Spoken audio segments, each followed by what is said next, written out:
My question is on the budget.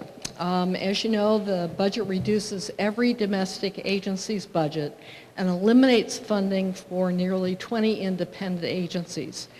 And he justifies these decreases for the American people's needs here at home by claiming that the U.S. military needs an astounding $30 billion additional to fight the threat of ISIS. Senator, I know you've already stated that you will fight to make sure we protect federal funding for Hawaii, but our group wants a public statement that it is wrong to take away from all of our country's domestic needs in order to fight a threat 8,000 miles away. The first thing I want you to know is that the president's budget will not be enacted.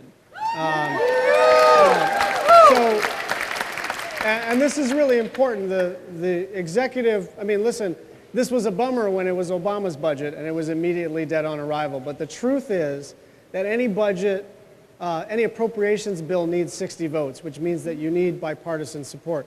There is no way that any budget will be enacted which does all of these draconian things. And by the way, the one part of this that you did not mention was $7 billion as a down payment for a wall that nobody needs. Right.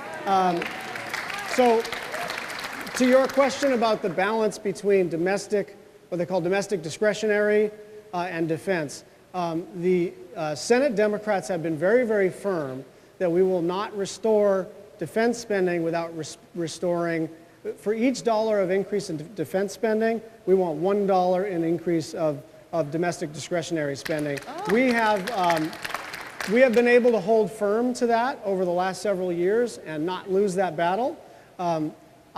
Just to get sort of deeper into the weeds, but you know, you're here at 1:30 something on a, what's today? Tuesday. On a Tuesday, so you're ready to get into the weeds. The politics of the situation have changed. Because they made such a mess of themselves with the Affordable Care Act repeal attempt, because their poll numbers plummeted, they suddenly recalibrated their appetite for political risk. And where they were going to go and drive this thing, April 28th is when the current continuing resolution expires. So they were going to try to jam us with all of this nasty stuff and dare us to shut the government down.